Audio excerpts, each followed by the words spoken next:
Hello YouTube and welcome back to Kanto Weekly Show, week numero 5 of PIDA.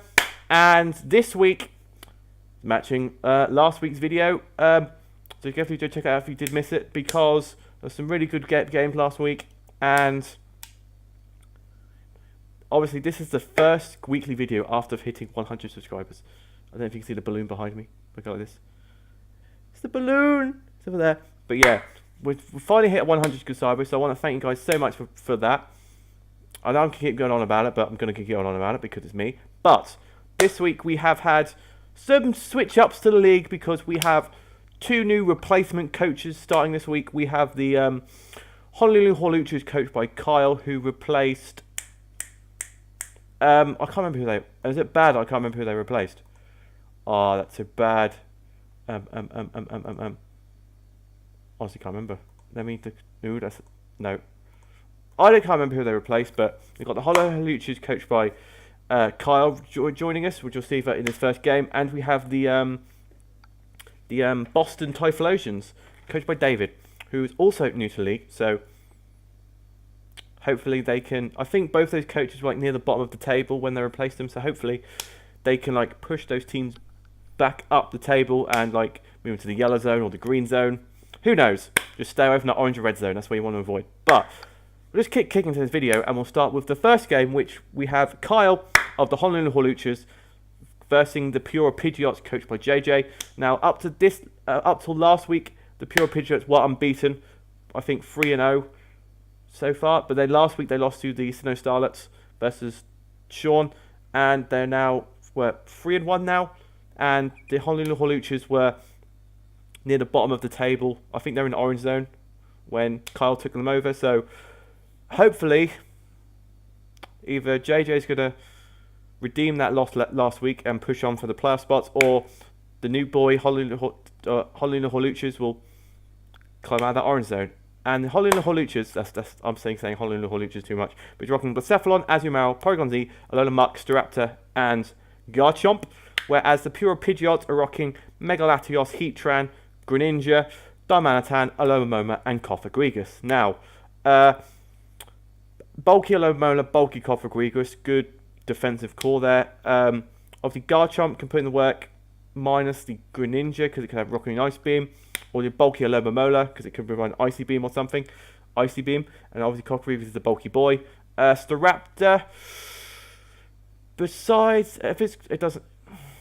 it pretty much gets walls by the Cofagrigus, if I'm being honest, because I don't think it gets any dark type stab other than like Pursuit or something. So it's all by that. Alola Muck, only weak to ground. Only I think the Earth Power from a Heatran or an Earthquake from Darmanitan can deal with that. We've got Porygon Z, who can like get all the coverage in the world, can do Z setup, Z power up. We've got Azumarill, which can put the work against his team, minus the Azumarill's got a fantastic matchup because it bops the Latias, it bops the Heatran, it bops the Greninja, and it bops the Darmanitan. Crazy. And it's obviously got Blacephalon, my boy Guy Fawkes, who can late game sweep with ease. Obviously, Heatran, Darmanitan, double fire, double water. I don't know. Let's see how this game goes, shall we? So let's jump into the first game. And he leads with Despacito versus the Darmanitan. Goes out into his Cofagrigus, predicting the Earthquake. But it goes for a Swords Dance, and by, because obviously switched out because he's predicting either a burn from the Cofagrigus or probably predicting a Willow, so he goes out into his Muck as he goes for the Will-O-Wisp. But Muck is physical as well, so I don't understand why. But he goes for the knockoff, knocks off the Heatran's item, does not reveal item, so obviously it's a Z move Heatran because nothing got knocked off unless it was not holding any item. But more likely it's going to be a Z move. So Heatran fires back with an Earth Power, which is literally nothing to Muck because Muck's a monster. Goes for the Payback. Now, if Muck wasn't burnt, this Payback would have done a lot more damage. It would have done at least, 50 or just over 50%, which is crazy, which is absolutely mad. So, if it wasn't burnt, this Muck could have put in more work, but unfortunately it did get burnt. There goes another Earth Power rocking into the Muck. Goes for the Payback, gets a critical hit, 41%, and Heatran just bops the Alola Muck. Out comes the Porygon Z as the Heatran goes for Lava Plume to just over 50%, as the Porygon Z goes for Z conversion and turns into a Electric type versus the Heatran, outspeeds it, kills with a Thunderbolt. Out comes the Darmanitan, goes for the superpower. It lives just about because obviously it's not weak to it anymore, and it's got +1 defense. Lives, just bops that Heatran into another dimension, goes for the Thunderbolt. Mega Latios lives and goes for Dragon Dance and bops it with Dragon Claw. And now, I don't know if the Porygon Z had Ice Beam on it, because what did it have? Z Conversion, Thunderbolt. It had to have had Shadow Ball or Ice Beam, surely. That would have done a lot more. That would have done way more damage. Because I know it was stab resisted, but if he had Shadow Ball or Ice Beam, this, or even Tri Attack, this thing would have been bopped. It literally would have done. So, I don't understand why he went for a Thunderbolt over like an Ice Beam or Shadow Ball, but I know his moveset. I don't know his moveset, so just have to think about it. So out comes the Garchomp versus the Mega Latios, who goes for Endure. So he lives the Dragon Claw, gets the Rough Skin damage, eats that Salac Berry, and has +1 speed. Now I'm thinking, this is a very interesting set, because I've never seen Endure used ever in League. And I've been doing League for freaking ages. So Endure pops that Salac Berry, but unfortunately Mega Latios still outspeeds it. So even at +1, this Garchomp doesn't outspeed the +1 Latios, unless it was a speed tie, because I think Garchomp's base speed is around 100. I think Mega Latios is 110. So unless it was a modest Latios over rather than the timid Mega Latios. No, it had to be Jolly because it's a physical attacker. That's fine. So yeah, that might have been, it wasn't a speed tie. Mega Latios outspeed every day unless it was adamant, like I said. So down goes Despacito, out comes Despacito. There goes the Dragon Claw, bopping, critical hit on the Staraptor. Down goes the Staraptor. And judging by the chat on the side, the Dragon Claw was a roll to kill. It was a roll because he was a he had a little bit in HP, so he lived a Dragon Claw every day of the week, but he got a crit, and crits happen. But the next turn, he makes up for that by missing his Zen Headbutt on the Azumarill, as it goes for Belly Drum, eats that Citrus Berry, and there's the Aqua Jet, kills the Mega Latios, drops down the Mega Latios, out comes Cofagrigus, goes to Liquidation, bops to Cofagrigus, loses the huge power on the Mummy, which is a good play by JJ there, so it didn't have huge power, so it couldn't do anything to this Alomomola, because Liquidation does what? That's a max attack. That is max attack, and it does 20% to an Alomomola. Alomola's a bulky boy. Even with huge power, it would have only barely done over half. And if he had like Protect, he could stall that out with wishes and stuff like that. Wish, Liquidation, does nothing. And slowly dying to Toxic on that thing. So you switch down to his Blacephalon, and he goes, as he predicts to Protect. And then Shadow Ball does 64% to this Alomomola and misses the Toxic. I personally would have went for a Scald or something, because Blacephalon's defense is a paper thin, like legit. It would have done at least 70-80% to it, I reckon. Or 60. It would have done at least over half to this Blacephalon. So I would have went for the Scald, because A, it doesn't miss, and B, if you just Toxic stall the Blacephalon, it's not going to end well, because Shadow Ball does 64%. And over time, it's going to like wreck your life. And if it gets a crit, it's game over. So I would have personally went for the Scald on the Blacephalon, but he goes for another Shadow Ball. Obviously, he used Choice Locks, because I usually run at Choice Scarf my Blacephalon. So he goes to +1 special attack. Out comes the Greninja. There goes the Shadow Ball. Sack it off against the Greninja. Get some damage off on it. Turns into a Water type. Bop. There goes. Down goes the Blacephalon. Out comes the Azumarill. And it goes to Liquidation. And goodbye Greninja. And that was GG. First game for the Honolulu Holuchas, and they won 1-0. Unfortunately, JJ's now back-to-back defeats. He was on a winning streak, and now he's dropped off a bit. But hopefully maybe next week he can turn it around. But have to wait and see, won't we? But Blacephalon was obviously Choice Lock Shadow Ball. Most probably Choice Scarfed. Belly Drum.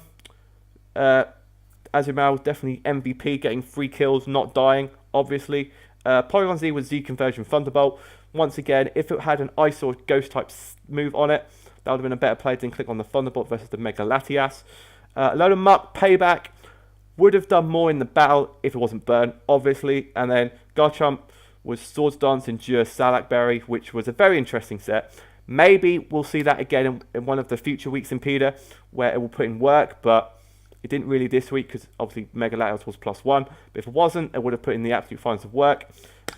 Speaking of Mega Latios, it outsped the Garchomp at +1. Dragon Dance set with Earthquake and Dragon Claw. Got a crit on the Staraptor, which was very crucial. But it balanced out with the Zen Headbutt miss against the Azumarill. So, I mean, it's beneficial because he got free belly drum off, but that could have been a very crucial play. Obviously, Heatran was definitely a Z user because when we saw the knockoff on the Muck, knocked off no item, so I'm guessing it was either Z Solar Beam most likely for the Azumarill, or something else on his team. I don't know what. It's Lava Plume, Earth Power, so I'm guessing Lava Plume was Solar Beam, basing on the Z user. Greninja was like Stab, Scald, got the revenge kill on the Blacephalon, so that was always nice. Darmanitan, Superpower, did not kill the Porygon Z. If it had Flare Blitz, it should have went for Flare Blitz because A, it wasn't a normal type anymore, it's an electric type, so both would have been neutral, and Flare Blitz was Stab, so that would have done more damage, so that's what I would have done. Alomomola was Toxic Wish support, as you know, that's what Alomomola does, Toxic Wish support. Tried to sort out the Azumarill, but playing around it by switching out into his Blacephalon and playing around it like that was very good play by the Hollow and Horluchas there, and obviously the Cofagrigus, all it did was burn the Muck, which is very crucial because Muck could have put in the work if it wasn't burned, obviously. So that is game number 1 over and done with, and GG to, good job to the Hollow and Horluchas winning their first game in PIDA. Now, next up, we have the Greenland Guzzlords coached by Dr. Piplup versus the Hungry Big Boys versus coached by the Hungry Bidoof. Now, we have Meme, Monoelectric plus Cloyster, and we have the Greenland Guzzlords, who are currently, I think at this stage, haven't got a win yet. Have failed to pick up one of these so far. But I think in the Discord server, both teams agreed to randomize everything on their sets, move set, and mons, because you know memes are great, and they both agreed to it. So they randomized. They just randomized all the moves that all the mons could learn. So this might be a wild battle. You never know. So obviously, Hungry Bidoof bring Zorora, Zapdos, Thundurus, Cloyster, Rotom. Usually see the same team from the Hungry Bidoof each week with a few electric types like switching in and switching out depending on the matchup. Yet to bring any of his steel types yet. I don't think he will ever bring his steel types, which I think are... What are his steel types? What are his steel types? Let me double check. Durant, Ferroseed, and Fortress. So I don't think he'll bring any of those. I don't think he's ever going to bring any of those. Watch him bring them just to like spite me now. But yeah. So obviously the Greenland Guzzlords are rocking Delmise, Meloetta, Mega Camerupt, Golisopod, Espeon, and Terrakion. Obviously the Camerupt can put in the work against his team, being a ground type. Grass type resists electric, if I do remember. I can't remember. Obviously Terrakion gets Earthquake. Golisopod hasn't got the best matchup in this scenario, so let's jump into the game and see how this one goes. Out comes the Zorora versus the Golisopod. As the Zorora goes for Workup, the Golisopod goes for Hail. And I'm thinking, yeah, they definitely did it. Because at the start of the battle, I wasn't sure if they actually meant it. But I saw Hail on a freaking Golisopod, and I thought, yep, they randomized it. They definitely randomized it. I'm thinking, does that have Blizzard? Is that why he went for Hail? He goes for Discharge with the Workup. There's the emerging exit. Out into the Delmise. Goes for Discharge again. Does 22% to this Delmise. Goes for Whirlpool, but misses. Actually misses. I didn't even know this thing got Whirlpool. But it makes sense because it's a pirate ship. But, you know, goes for Workup again on the Zorora. As he goes for Whirlpool, down to Zora, he's trapped in versus this Devious. Keeps going for work up to try and get to enough special attack to live the or to do damage to the Devious. Even at this, it got Grass Knot as well. So Grass Knot Whirlpool coverage is just whittling down this Zorora. So down goes the Zorora versus the Whirlpooling Devious, which I never thought I'd ever see. So out comes the Rotom, who poisons the Devious, but misses the Whirlpool against the Rotom. So he switches out into his Gallisopod to sack it off as the Rotom goes for Sucker Punch. I'm guessing its only move is Sucker Punch, so he's just spamming Sub and Sucker Punch versus it. So as he goes for Disarming Voice, playing the mind games there. So goes for Sucker Punch again against his Espeon, but he goes for Calm Mind instead. So Espeon uses Calm Mind. Out comes the Thunderous Furion as his Espeon sets up with his Calm Mind. Goes for Future Sight, which a +2 stab Future Sight from an Espeon. Something's dying. Something is dying, but the Thunderous blows back that Espeon with the Bug Gem. So he goes to Frustration against his Thunderous, does nothing. There's the Superpower. Does 2/3 of this Terrakion. Goes to Frustration again, kills with a crit.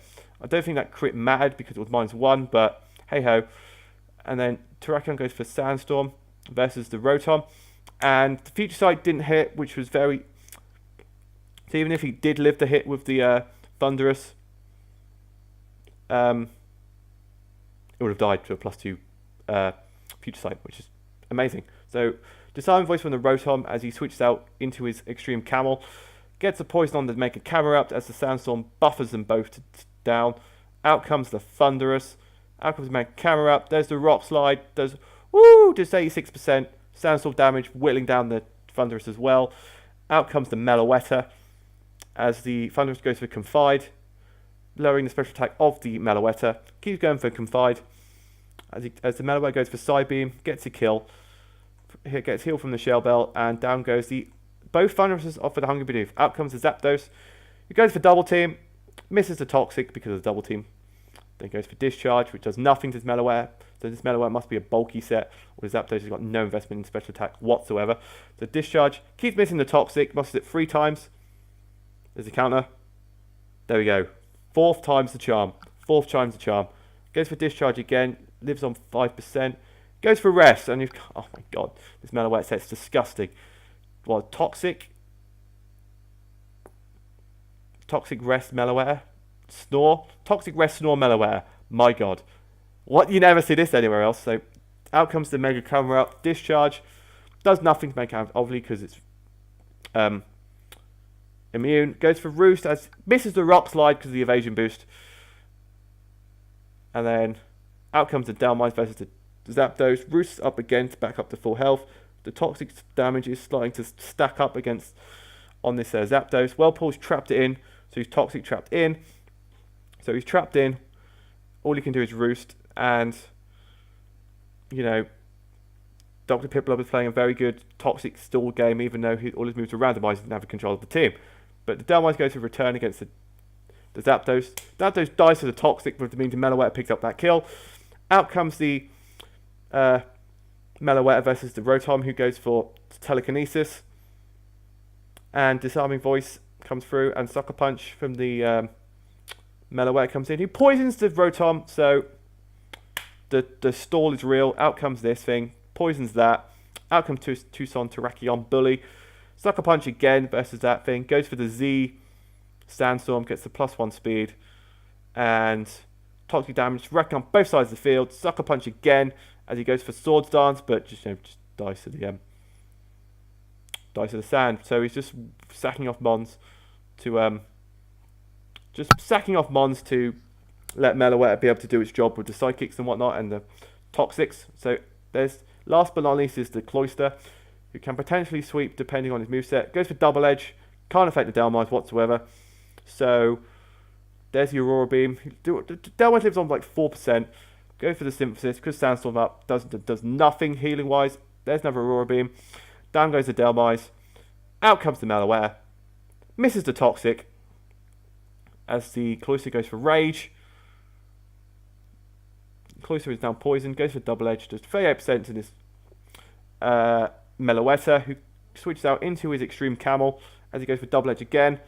Takes the recoil, takes the toxic damage, and there's Double Edge again. Down goes the Camel, but down goes the Cloister, or lives on 21%. Out comes the Meloetta.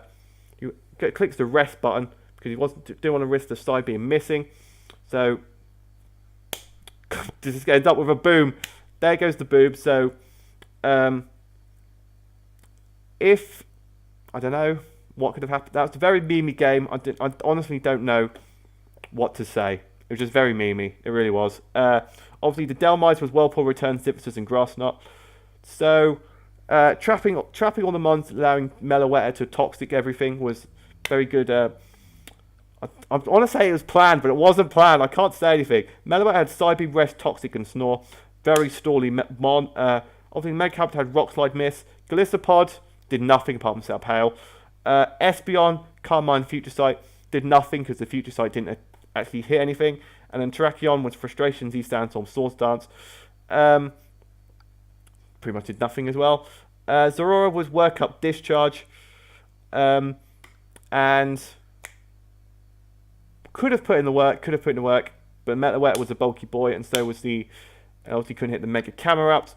Zapdos was double team with Roost, so if it wasn't Toxic, Zapdos could have potentially done something. I don't know what his fourth move was on his Zapdos. So, because the Mega Camerupt could just wall his team. Thunderous, Incarnate, all it had was, all we saw was Confined on it. Lowering the special attack of the Meloetta, which pretty much all it did. Thunderous T was Superpower Knockoff. Got 2 kills, no, he got 1 kill with that, Thunderous. Cloister came out with Double Edge, Aurora Beam, and Self-Destruct. The boom in the end could have potentially won Bidoof the game, because if the Self-Destruct kill was the final kill, the Mon that goes boom gets the 1-0 victory, because a 0-0 draw is like unheard of. Literally unheard of. You can't draw a league, you can't.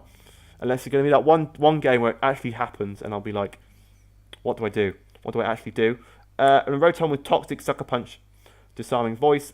Obviously, both random teams. Both these teams, I think, are near the bottom of the table, because I both think they have one of these each after week 5. So they're both around the orange area, I think. I both think they're in the orange zone. So there's still a chance they can creep up into the yellow, or just avoid. If they just avoid bottom spot, they still have a chance of staying up with the reverse playoffs, which you never know. It's basically luck based. Who you fight, you got a redeeming chance to save yourself in those battles. So next up, we have the Black Sea Curums, one of our undefeated coaches, versus the Victoria Victinis in the head of Johto in Devil. And the Black Sea Curums are rocking Slowbro, Mega Sableye, Tornadus, Comfey, Curum Black, and Gliscor. And the Victoria Victinis are rocking Kingdra, Pelipper, Hippowdon, Excadrill, Hitmonlee, and Charizard Y. Now, I'll leave a link in the description to Zombie's channel, as he has already uploaded, I do believe, his PIDA Week 5 game. So if you want his analysis of this game, with his moves, all his team builder and whatnot, definitely go check that in the description down below. Plugging fellow PIDA members, that's what I do. And yeah, so obviously Devil is a weather team. He's got Kingdra, Pelly, Rain. He's got Hippowdon, Excadrill, Sand. He's got Charizard Y, Fire, and he's got Hitmonlee, who doesn't really benefit from weather at all, but it's a Hitmonlee. It can put in the work. It has done for me when I've used it in the past. And obviously Slowbro can do the most against this team, with being obviously Hippowdon, Excadrill, Hitmonlee, and Charizard Y weak to it. But if the sun's up, Slowbro becomes not as effective than it once will be. Was it Mega Sableye or Normal Sableye? It's Mega Sableye. So Mega Sableye are monster. Tornadus can be a problem. So can Comfey. Comfey's been putting work in this season so far. Curum Black's just a monster. It's his mascot. Black Sea Curums. And then Gliscor's the stally boy. So let's jump into this game and see how this one turns out.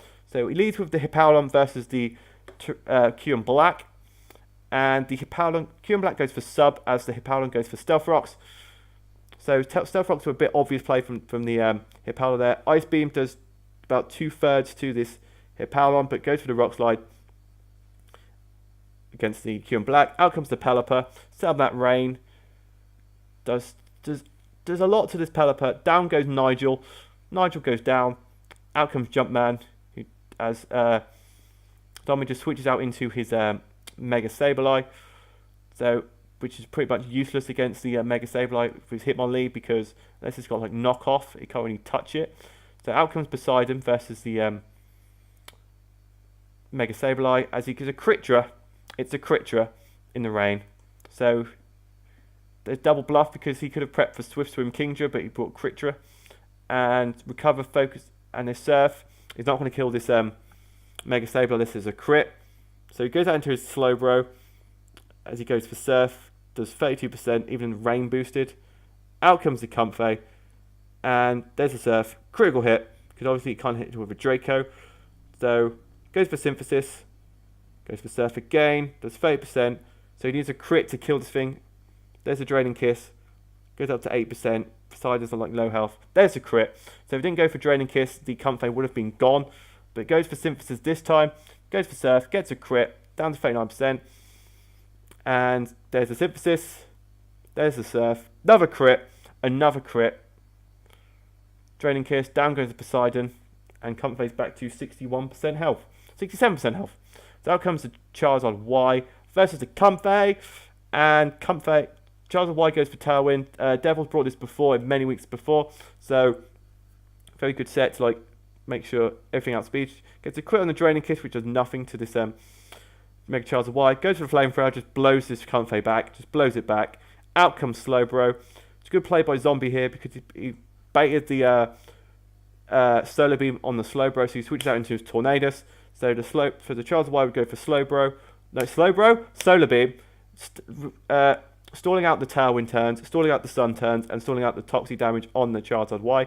Very good play by Zombie there. Absolutely amazing play, because Solar Beam does nothing to the Tornadus. It obviously gets Regenerator, so he can just switch out and do the work. But he switches out into his Hippowdon versus it. Out comes Batman, his Gliscor. Gliscor goes for Double Team, which is probably the main set Zombie brings on his Gliscor.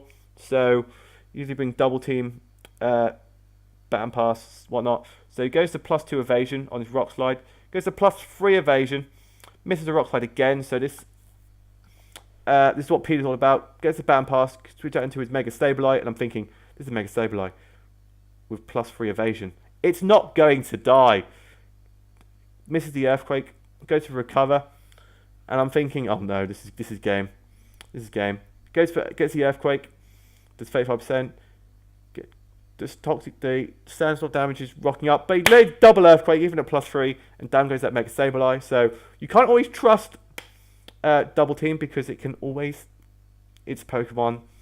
It doesn't make a difference. But Slowbro is setting up in front of this Mega Charizard Y. Lives it because of the +1 special defense, as the Slowbro goes for Trick Room, meaning you can put in the work, especially against the Excadrill. So out comes Hitmonlee, trying to fake out the Slowbro, but predicting that, Zombie goes out to his Batman.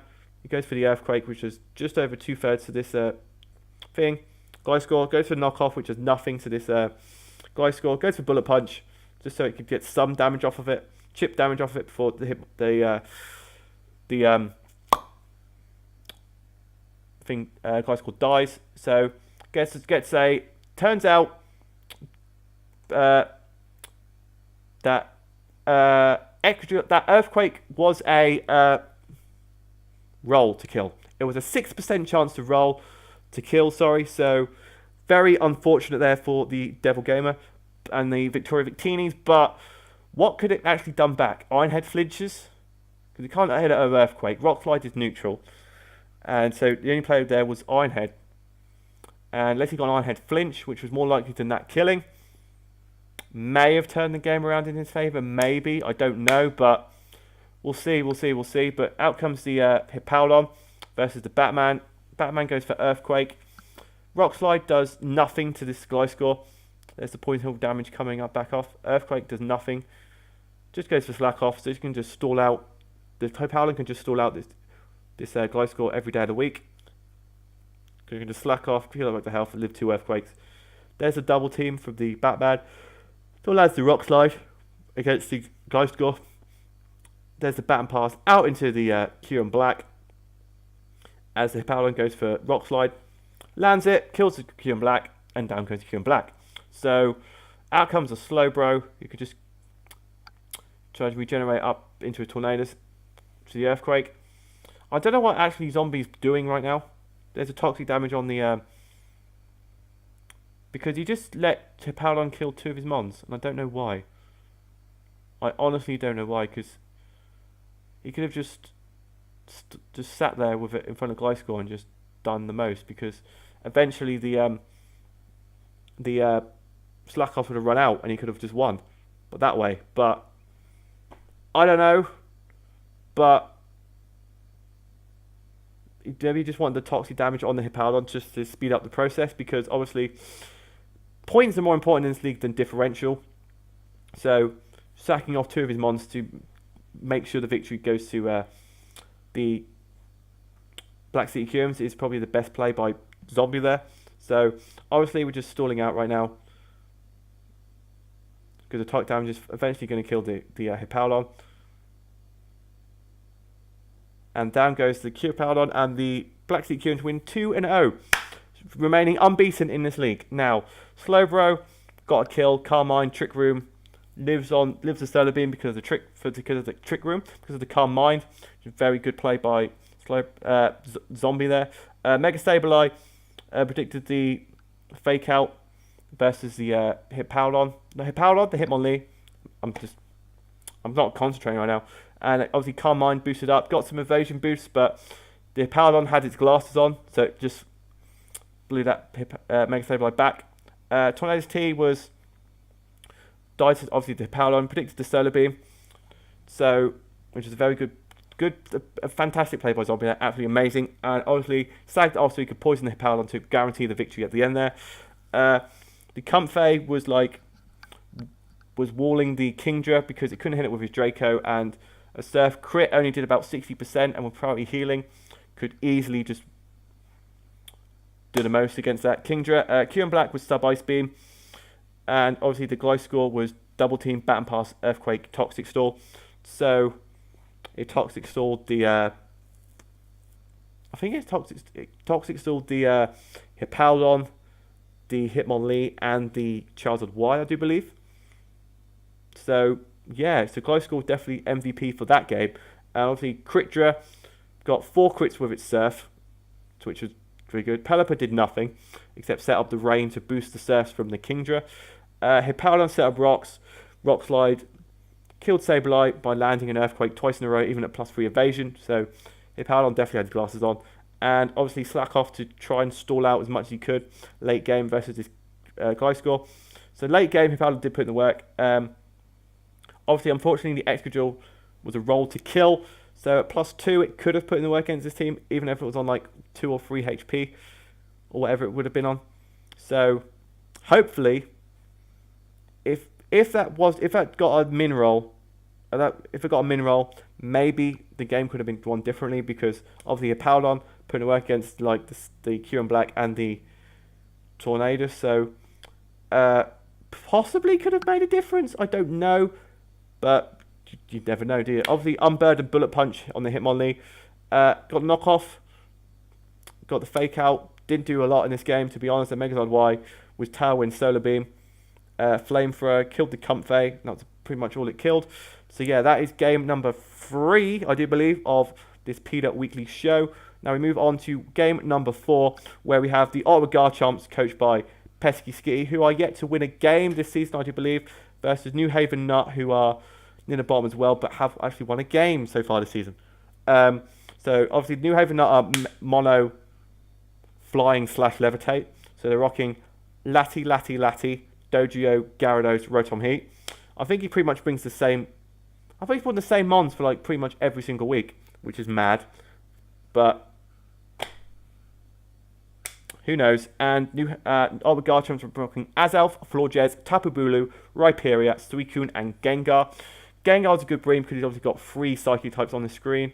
Rhyperior, put in the work against the Dodrio and the Rotom Heat. And the Gyarados, he has the... if he had an electric type, that would have been set, but he doesn't. So, possibly Gyarados can put in some work, but... we'll just have to wait and see, won't we? So, let's jump into this game, because... let's just jump into this game. So, out comes Tri-Lime, guys, versus the Azelf. Goes straight to his Rhyperior. As he goes for knockoff, knocks off the Rhyperior. Doesn't get knocked off, so I'm guessing Rhyperior is another Z-move user, because no item was knocked off, so it must be a Z user, or he's not rocking an item. But who knows? Out comes the Latios versus the Rhyperior, as he sets up the rocks. Out comes Arcade, the Rotom Heat. Out comes the Florges. Goes for the defog to get rid of the rocks. Toxic damage onto the Rotom Heat with the Florges. More toxic still life. So he screens Rotom again like he was last week. Goes for the Wish. Out comes Rhyperior. So he screens Rotom Heat with defog. So it's a supportive Rotom Heat. Rarely see that, but that's what you do. Stealth Rocks out from the Rhyperior against the Gyarados. Goes for Dragon Dance. Behind screens, +1 Gyarados can put in the work. Goes for the Z move. Z Supersonic Skytrunk against the Florges. Does 30% even behind the Protect, so would have killed if it wasn't behind it. So gets the toxic damage because it lives the Waterfall from the +1 Gyarados. Goes for Dragon Dance again, predicting the Protect. But he goes for Wish. And then he predicts this turn and goes for Dragon Dance again. He's now +3, but the toxic damage is starting to stack up against this Gyarados. So tries to get it for double protect, doesn't get it, goes for the Waterfall, down goes the Florges. Gets the Moxie boost on his Gyarados, but the toxic damage is stacking up versus the Gyarados. Out comes Suicune, who can just Earthquake for days, lives it because Suicune's a bulky boy.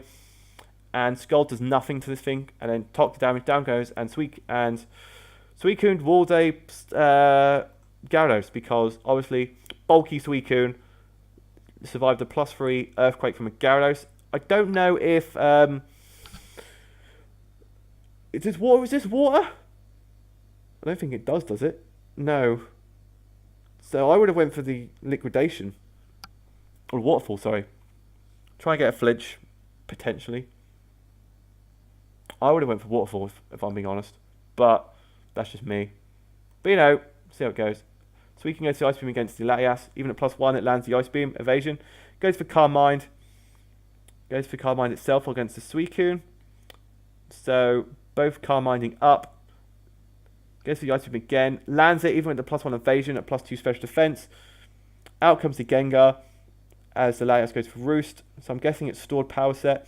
But the Gengar outspeeds and goes for Destiny Bond.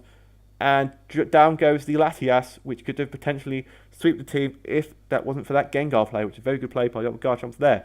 Out comes the Azelf. There's the Latios, which goes for Energy Ball, predicting the Suicune or the Rhyperior to come in. And then Azelf goes for Nasty Plot, realising it does exactly half, switches out into Tapu Bulu. As R. Kelly comes back out versus the Tapu Bulu. Goes for Stone Edge. Down goes the Rotom Heat. Gets some cheeky bit of Grass Terrain recovery. And out comes the Dodrio. Goes for Stone Edge, and I'm thinking, yeah, this thing's definitely scarfed, because outspeed of Dodrio, Tapu Bulu's base speed like 80, and Dodrio's like 110, 115 or something. So out comes Latios, who's obviously choice scarfed to outspeed the Tapu Bulu, but kills the Azelf with Psyshocks. Out comes the Tapu Bulu. Yeah, definitely outspeed because it's a scarfed Tapu Bulu, but this is a scarfed Latios. Goes for the Mega Horn, and Tapu Bulu just cleans up with the Mega Horn against the Mega Latias, who can goes for the Mega Horn, lives it at 68%, goes for stored power, which I'm guessing is his only move on this thing. Goes for Mega Horn again, misses, goes for stored power again, does 10%. I would have potentially just clicked a setup move, possibly like Evasion or Calm Minds or whatnot, just in case Mega Horn missed, because Mega Horn has a very high chance to miss, and potentially could have won Quinnipiac Quillfish the game and the New Haven Nuts, but obviously didn't come to fruition. So unfortunately for New Haven Nut, they are still got one win, and the Ottawa Garchomps pick up their first W of the season. I think that is our second? No, it's not, because Honolulu Holuges was their first game. I see. So Azelf was Nasty Plot set. Didn't do a lot because the Energy Ball from the Latias did 50% exactly, so couldn't risk that, so he switched out, saving it. Florges was the Toxic wish support, like Florges does. I didn't know if he predicted the Z move with the Protect, or he just went for Protect because the wish was incoming, but who knows, it could have been a good play, Tapu Bulu was the MVP in that game, getting 4 kills, with obviously being Scarf, Stone Edge, Scarf, Megahorn, so it could outspeed the Latis, it could outspeed the Dodrio. Didn't outspeed one of the Latis because it was Joy Scarfed, but that Latias got destroyed before Tapu Bulu could just potentially sweep late game with Megahorn. Rhyperior was a Z user, set up the Stealth Rocks to hinder the likes of the Gyarados, the Dodrio, and the Rotom Heat. It's a good bring by the Obligations there, being a mono-flying team. Obviously, the Suicune lived a +4 Earthquake from the Garchomp. I still would have potentially went for Waterfall, just because it was Stab. Like, I don't think Water resists Water. If it does, you can shout me in the comment section down below. But I don't think it does, which is, you know, calm-minded up against the Laios, and putting some work against that. And obviously Gengar sacked itself off for the good of the team to kill that set up Latias with the Carmines and the evasion boost. So that was a good play by the Garchomps there. Obviously the Latias I'm talking about was double team Carmine, Roost, and Stored Power. Stored Power set just gets shut down by a Destiny Bond Gengar or a Dark type. So that works as well. I think he brought the exact same team last week, so if you're playing him next week, even though that game's already been played, spoiler alert, and you should really bring a Dark type versus the New Haven Nuts, because obviously lots of Psychic types on that team. Laios was Engiable Psyshock Scarf set, so he could outspeed the most of Mons on his team and put in the work that way. Mega Laios did nothing late game. Potentially could have set up trying to like play the miss games with the Megahorn, because if he knew he was scuffed into Megahorn, could have potentially, I think Megahorn's actually like 80%, so that could have been crucial. Dodrio didn't do a lot besides get a jump kick off against the Rhyperior, which did about just over half, if I do remember. Gyarados would obviously Dragon Dance Moxie with Z Bounce, because that's the only flying type move Gyarados gets. So Z Bounce did about 30% to the Florges, and if it was, because I think, doesn't Z users, if I want to do 25%, so it would have killed the Florges if it didn't go for Protect on that turn, which could have potentially won the New Haven Nuts game, because Gyarados would have not been poisoned, and it wouldn't have been like, they could have survived longer and may have put in more work for New Haven Nuts. Obviously, Rotom Heat with default with screens. The screens helped the Gyarados set up its Dragon Dancers, minus the Toxic on the Florges. So, you know, Toxic could have been that Toxic on that Florges did put in more work than it presumed, so according to the statistics. So, that's a GG to both coaches there. Now, next up, we have our 5th game of week number 5, where we have the Sinnoh Starlets, who are also one of our coaches yet to be defeated in Kanto, versus the New England Blizzard, coached by Vixen. And the Sinnoh Starlets are rocking Araquanid, Hooper Bound, Bishop, Volcarona, Mamoswine, and Gudra. Whereas New England Blizzard are rocking Crocodile, Quagsire, Milotic, Crobat, Victini, and Scizor. And Victini, I think, has been brought to every single game by New England Blizzards. Every single game it's brought Z Celebrate. Every single game it does either puts in work or doesn't put in work. So, if it's a one-trick pony, people know what it does, can just build to counter it. It's not as effective as it was in early weeks of the league. So, potentially, like, Z setups may not be as beneficial, because I don't think like those set up have actually put in work rather than like the early weeks, if I do remember. Because I think at this stage Victini's got like 4 kills, and I think that was all in week number 1. So we don't know. PIDA will evolve. I mean, the rules won't, because it's an unbanned league, because that's what it's all about. That's what PIDA's all about. So obviously, yeah, Crocodile, Quagsire, double ground type. Crocodile can potentially put in the work. So can Quagsire, be unaware. So if like the Volcarona wants to set up, or the Bishop wants to Swords Dance, or, you know, webs are a thing. I don't know. Webs are definitely a thing on this side of the field. Obviously, he's got Crobat who can defog away. And I think Milotic gets competitive, so if he... Milotic definitely gets competitive, so if he sets up the webs and sends to Milotic, it may be slow, but it'll be a +2 special attack. And that can hit like a mother trucker. So let's jump into this game and see how it pans out. Out comes the Gudra versus the Credilli, the Crobat. Crobat goes for U-turn. It's a gooey Gudra, as we can see. And goes for Infestation. So this Milotic is trapped in, burnt with Marble Scale. Misses the Toxic, which is very crucial. Misses the Draco Meteor, so that turn was very beneficial for both parties there. Goes to Recover. Goes for the Draco, which does 42% to this Milotic. So Infestation is rocking up as well. As switches out into his Araquanid as it goes for Dragon Tail. Out comes the Gudra again. You can just recover. It goes for Draco again, doing 47%. Go to -2. Burn damage is racking up against his Milotic. Out comes the Araquanid again. Knowing it's not competitive, can probably put down webs at this point. Goes for Toxic on the Araquanid. Yeah, there's the sticky webs. Now he knows it's not a competitive set, can freely click sticky webs. Go to Recover. Back up to full against the Gudra again. Gudra now poisoned. So this is a very stally game at this point, because obviously Gudra's Toxic. Milotic is trapped in. Burnt. There's the Draco, which is 42%. I think that was a min roll, because the last one did about 47%. Toxic damage is stacking up. Burn damage is stacking up. Out comes worse better the Hooper Unbound. That's true. Goes to the Hyperspace View, which is 50% to his Milotic. Drops down to, obviously, reduces the defense of the Hooper. Goes to Hyperspace View again, which does 51% again. Goes for Dragon Tail, which is nothing. Switches out into the Volcarona. Goes for the Bug Buzz, which finishes off the Milotic, and down goes that Milotic, which pretty much did nothing that entire game. Out comes the Crobat, goes out into his Bishop to tank the Brave Bird. Out comes the Quagsire versus the Bishop. Goes knockoff, which is over half, knocks off the Quagsire's leftovers. Out comes the Volcarona, goes for Earthquake, which does a lot of damage. Here's the Supersonic Sky Strike from the Volcarona, and I'm thinking, what move does... It gets Hurricane, doesn't it? It gets Hurricane. So it's Z Hurricane. I don't know what that was for. What could that have been for? Maybe it was... I don't know. Because like nothing on his team right now is weak to flying. I don't know what his other mons are. Let's have a look, shall we? What's his other mons? Playing England Blizzard. It could have been for... Yeah! Besides Serena, I don't think he's weak to anything flying. Maybe it just was... Just do enough damage to kill that Quagsire. I would imagine.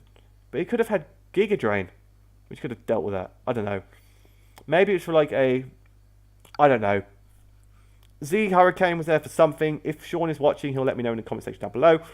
More than likely. So, there's always that. Out comes the Bishop versus the Crobat. Good play by him because I'm taking the U-turn, predicting that switch out. Out comes the Scizor. Out comes the Gudra. Goes for Brick Break on the Bishop, which was on in the field. Still does a lot to the Gudra.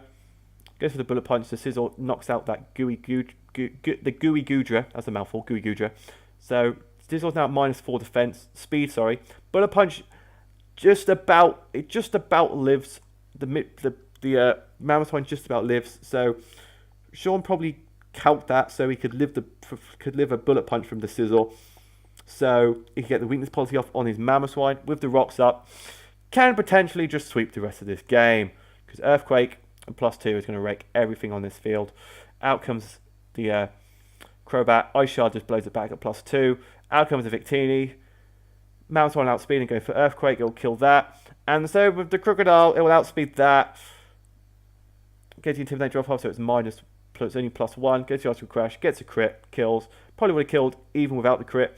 So that's a solid 5-0 victory for the Sinnoh Starlets there, who are, once again, one of our only 2 coaches in this league who are currently undefeated in Kanto Division. Now, Sinnoh Starlets were Webs on Araquanid, were very crucial to help Mammothswine sweep late game by getting 4 kills, definitely MVP for this game. Hooper Unbound didn't really do a lot apart from punch some holes in that Milotic. Bishop got the knockoff on the Quagsire, tanked, walled the Crobat every day of the week, so that was a good bring by Sean there. Volcarona was Bug Buzz Z Flying, Z Hurricane. Got the final Bug Buzz kill on the Milotic and got the Z Hurricane on the Quagsire. Also, Mamoswine obviously was weakness policy. Sean probably calced it so he could live a bullet punch from the Scizor. So he probably had some HP investments, some defense investments, so he could live that bullet punch, get the weakness policy off, and just sweep the rest of the team. And obviously the Goodra was Gooey Infestation, walling that Milotic, because Milotic was the only pretty much problem for the Mamoswine in that game, because Quagsire could have put in work against the Mamoswine, so once the Quagsire and the Milotic were down, Mamoswine could just sweep the rest of the team. So very good game by the Sinnoh and Sean there. Obviously Crocodile didn't do a lot. Quagsire was lefties. Milotic was Marvel Scale, Toxic Recover, Dragon Tail. Just got shut down by that Goodra pretty much. Crocodile was Brave Bird, and Scizor, the only kill it got was the Brick Break kill or the Bullet Punch kill on the Goodra. So Sean sacked off that Goodra so Mamoswine could sweep, which it did. So that was a good job game there by the Sinnoh Starlets. I think New England Blizzards are now at risk of moving into the orange zone after this game. I do believe they're either near the bottom of yellow or in the orange itself. So next week they really, hopefully can pick up a W. Moving on to game number 6, where we have the Wellington Ho-Oh, coached by Starving Pig, versus the Sugar Puff City Swirlixers versus Skurfnate. And they are rocking. Wellington Ho-Oh are rocking Megazord X, Celesteela, Rotom Wash, Tyranitar, Necrozma, and Whimsicott. And Sugar Puff City Swirlixers are rocking Mega Venusaur, Ash Greninja, Cresselia, Rabombi, Palisand, and Mian Xiao. So obviously Celesteela can be a problem for this team because can potentially put in the work. With Celesteela is a bulky boy. Whimsicott can play around with like Prankster shenanigans. Obviously can't Prankster against the Ash Greninja, but you know that's what Whimsicott does. Megazord X can potentially be a problem once the Greninja's down. It can potentially put in work against the team and a Palisand as well. So Zard X doesn't really have the best matchup. Looking at it again, because he's got Water type, a Ground type, and a Fairy type. I know Fairy's resisted, but can't really touch it back. So that's how it goes. Tyranitar, obviously, Darude, the Tyranitar can put in the work once the Venusaur, the Greninja, and the Mian Xiao are dead. So hasn't got a great matchup. Does 1v1 the Cresselia really well though, so that's may come in handy. Rotom Wash, the boy. Once Mega Venusaur's down, can potentially put in the work. And the Necrozma, once again, Ash Greninja's got actually an amazing matchup in this game because it can deal with the Necrozma, the Tyranitar, and the Charizard X. So potentially Ash Greninja is the Sugar Puff City Swirlix's win con in this game. So let's jump into game number 6 and see how this one goes. Out comes the Mian Xiao versus the Whimsicott. Switches straight out to his Mega Venusaur, particularly probably Elite Seed, most probably from the Whimsicott, but goes for Bloom Blast anyway. Out comes this thing as it goes for Sludge Bomb, which does nothing to this thing. Obviously goes for the Elite Seed, as the Celesteela goes for the Air Slash. Elite Seed recovery on the Mega Venusaur. Out comes the Necrozma, which does nothing with the Giga Drain.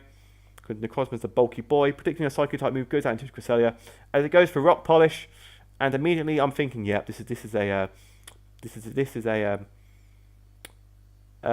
power. What's the move? Stored power set, but it's not because he revealed the Signal Beam. But this was a good play by the Sugar Puff Six Works there, tricking the Choice Band onto the Necrozma. So A, it was choice locked and rendered useless because all it can do was click Signal Beam. Couldn't set up anymore because it was choice banded, and all it can do was Signal Beam. So which pretty much doesn't really do a lot of damage to. As you can see, even at +1 does 40% to a Cresselia. Signal Beam will do nothing to the likes of the Rabombi or the Palisand or the Mian Xiao, and with it now being locked into choice band, if you switched out and switch back in again, Stored Power was base 20 and would do nothing to the Mian Xiao. So Signal Beam doing the most against the Moonduck, but just recovering off all the HP slowly but surely. So Cresselia can just stall out this Necrozma for days. Out comes the Sandcastle. There's Signal Beam, which is nothing because it's locked into it and it's resisted. Out comes the Rotom Wash versus the Palisand as it goes for Shadow Ball, which is nothing to the Rotom Wash, so it must be a bulky Rotom Wash for doing absolutely nothing to it. So out comes the Mega Venusaur. He burns the Mega Venusaur, so if potentially had Earthquake, rendered that useless. So there's the Volt Switch. Volt switches out into probably the Whimsicott or the Celesteela, or the Charizard Y, because that quad resists the Giga Drain. So out comes the Mean Shell versus the Mega Charizard X as it goes for the Dragon Dance. Can potentially put in the work. There's a high jump kick. Oof! Gets a crit and lives on 5%, which is mad. It's actually mad. So if you had priority, I would. If Ash Greninja had Water Shuriken, I would have went down to that because obviously it would have outsped and killed this thing. But it goes out into his Palisand as it goes for Flare Blitz. Oko's it versus the Palisand because Dragon Claw obviously not killing, but Flare Blitz was. So he went for the Flare Blitz to nuke itself versus the Palisand. So yeah, that was a good play by the starting pick there. Out comes both the fairies are out. Moonblast does just over half to this thing as the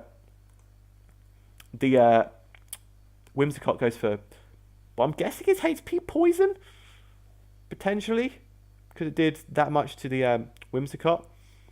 So I'm guessing it's that, or it's HP Ice, because if it was HP Poison, it probably would have killed. Maybe it's that was there for this, I don't know what that was there for, but it was there for something. But there goes the Moonlight on the Cresselia, which is nothing because of the Sandstorm.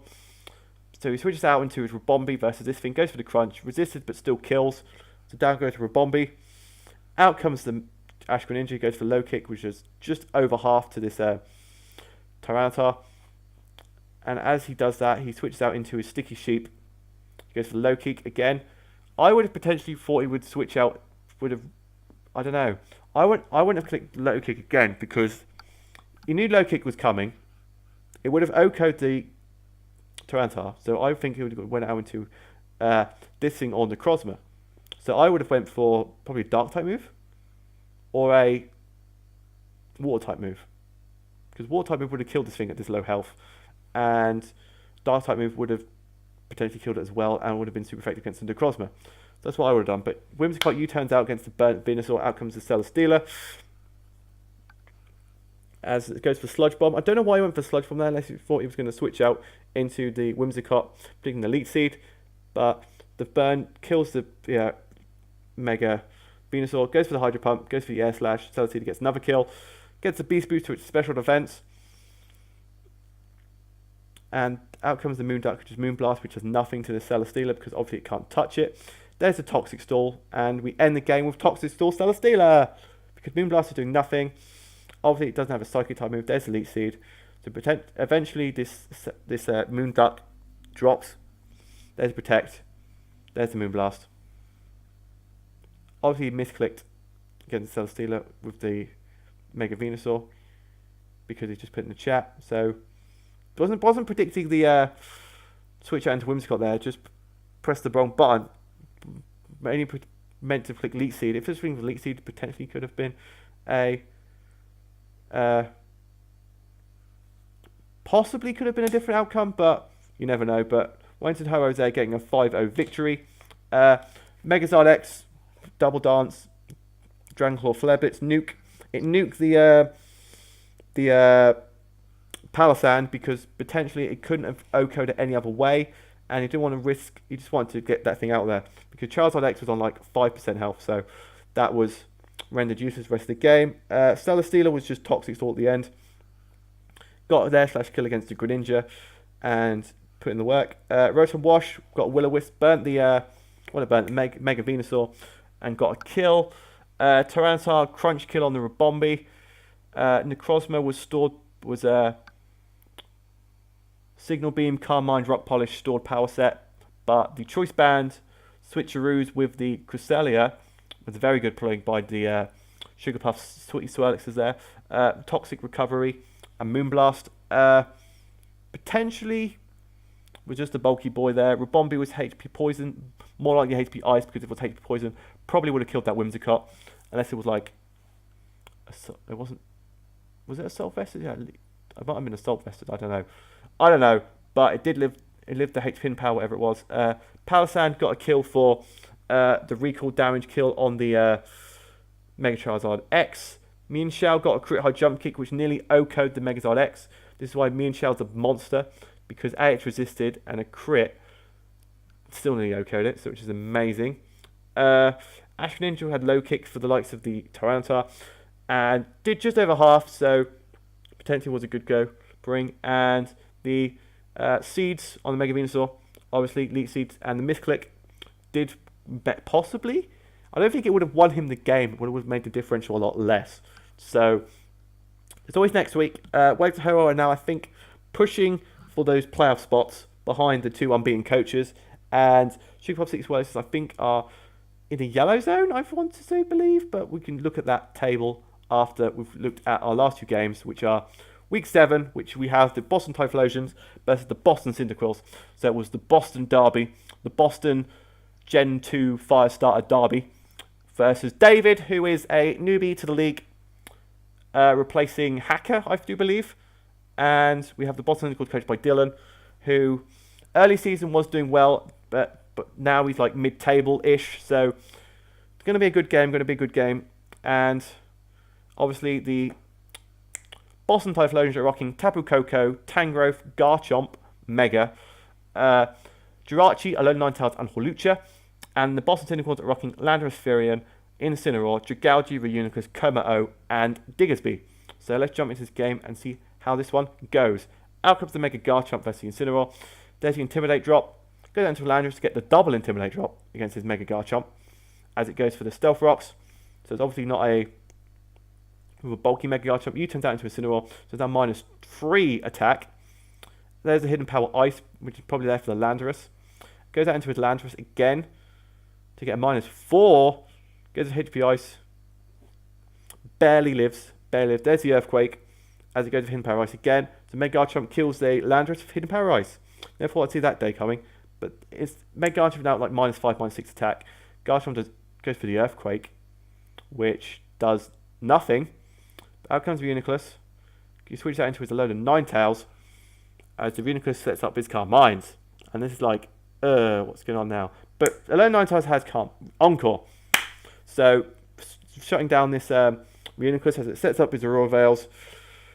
Goes for the Moonblast, which does absolutely nothing to this Reuniclus. He just keeps setting up his Calm Minds. Encore ends. Goes for the Encore again as it keeps going for its Calm Minds. He then goes for the Moonblast again, which does absolutely nothing because it's obviously at max special defense now, being encored all that time. Goes for the Psycup and copies every single of its Calm Minds. I'm thinking, oh my god. I've only seen this once before, which was against a Volcarona with a Chandelure. That was UCC season 4, I think, or 3. So very early on UCC, I saw this play before, and I was like, oh my god, someone else has actually done it. I can't believe it. So this Moonblast is still doing nothing, even though it's +5 Alolan Ninetales stab.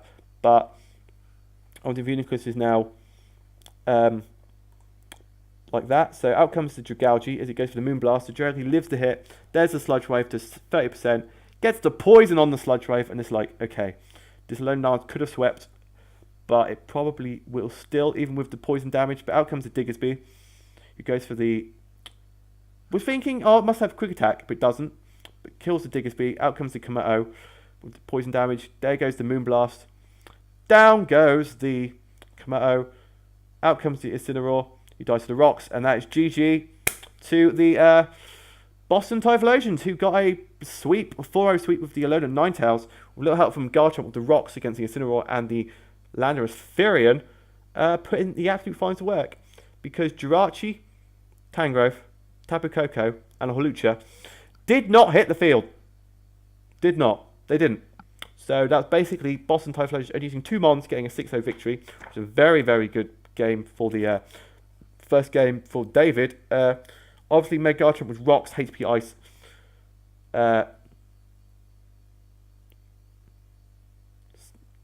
Rocks, HP Ice, -5 attack. I thought I read minus Spatak, but it's -5 attack. So the Earthquake did absolutely nothing. So Double Intimidate from the Boston Syndicals there. Obviously, the Psych Up Lone Ninetales sweep at the end was absolutely amazing by the Lone Ninetales and David there. So GG to him. Double Intimidate on his side of the field. The Poison on the Sludge Wave was potentially could have stopped it if he could like stall it out with like protects and whatnot, but unfortunately he didn't have any, so that was bad. I don't know, that was like very unfortunate for the Boston Syndicals there. Obviously the Carmine Reuniclus set up, he just let the Reuniclus set up against this and went, right, those stats are mine. Those stats are mine now, and just swept with the Lone Ninetales that way for all that up, which was disgusting. So that was a GG to the Boston Typhlosions there, winning their first game, I do believe, of PIDA 6-0. And we move on to our last game, where we have the Power Squad, which this week is coached by Barry, the last of the 5 to battle. And so next week, I'll be another one of those 5 again. And they're up against the Sydney Shamans, coached by Aquabattle 09. And the Power Squad are rocking Mew, Zygarde 10%, Scolipede, Breloom, Togekiss, and Mega Slowbro.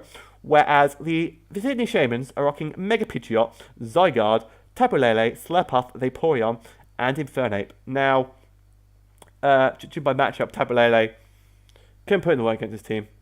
Zygarde v Zygarde. If he gets a Belly Drum up on his Slurpuff, could potentially sweep if the Scolipede's not around anymore. And the Slowbro. Infernape can put in the work against the Scolipede and the Breloom. Vaporeon can be a bulky boy and just get some wish supports to the Tapu Lele or the Zygarde, which can potentially sweep late game. So, let's jump into this last game and see how it goes. It leads the Mew versus the Mega Pidgeot. Mega Pidgeot goes for U-turn, which does about 20% to this Mew as he goes out into Tapu Lele. As the Mew goes for bulk ups. So, obviously, this is the Power Squad's main plan, is to like set up Bam Pass into something and sweep. So people watching, that's what you need to do. You need to stop the setup somehow. So this Tapu Lele is behind a sub, but the Mew goes for Flame Charge to break the sub. And because you set up, now +2, +2, +2. There's the Moonblast, which does pretty much nothing to this Mew. Goes for the Flame Charge again. So now +2, +2, +3 speed. Goes out into his Vaporeon, which to the Flame Charge does nothing, but he's now set up enough so he can, as he goes to Vaporeon, goes for Protect, goes for Soft Build, so he'll back up to 100% on his Mew. As he Bam Passed out into his Breloom, as he Toxics it, and it's like Toxic Heal, so like, what's the point? As the Breloom goes for Spore, obviously there's no Sleep Clause in PIDA, so he can just Spore everything. Goes for Swords Dance because it's asleep, has to switch out. Goes for the Seed Bomb and begins to sweep with a Breloom. Because out comes the Zygarde. Seed Bomb. See you later. Out comes the bird. Drain Punch. See you later. Out comes the Breloom. Drain Punch. There goes the Infernape. There's the Slurpuff. There's the Seed Bomb.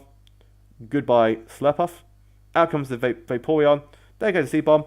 And there goes the Vaporeon. And Berry, my boy Berry, from UCC, gets a 6-0 sweep for the Power Squad. And the MVP this week has got to be Breloom, because he got 6 kills, got sweep, all thanks to Mew being able to bat and pass, Flare Blitz, Flame Charge set up with some bulk ups, which is very good set. And yeah, that is the end of this PIDA Weekly Show, because obviously this game was like Breloom just uses sets up and sweeps with Breloom.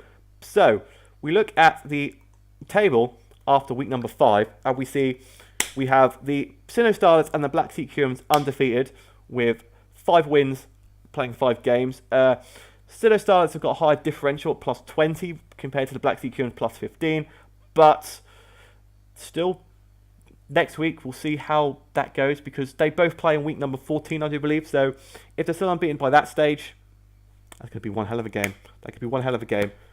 Obviously, we've got Starving Pig and Power Squad have crept into the top 3 and 4 spots because of the 5-0 win for the Wentworth Ho-Ohs and the 6-0 win thanks to Berry for the Power Squad. Pure Pidgeots, who were on a 3-0 winning streak, have lost 2 in a row now and have dropped out of the playoffs.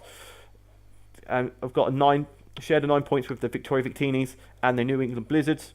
New England Blizzards lost this week to the Sinner Starlets, but next week can potentially move back up into those playoff spots, depending on how games go. As well as Victoria Victinis, they lost the week to the Black Sea Curum, so if they win next week, they can also move into the top spots, depending on if the Power Squad or Pure Pidgeots lose. And yeah, the Ottawa Garchomps, even with that win, are still bottom of the table. Only just, though, -2 differential behind the New Haven Nuts and the Hungry Big Boys, who are both the meme teams in this league, so are probably going to potentially just stay around the orange zone or be near the bottom. So you never know with those guys. Obviously, Green and Guzzlords as well got their first win as well this week. So everyone in this league has got a win so far, but not everyone has a loss. So will that change next week? We'll have to find out. But Honolulu Holuchas and the Boston Typhlosions, with both of them having wins, have now joined the 6-point club. And Honolulu Holuchas are still in the relegation zone, but only just. And the Boston Typhlosions have moved up to 8th place in the league. So it's going to be very exciting next week to see how things go. I hope you guys have enjoyed this video.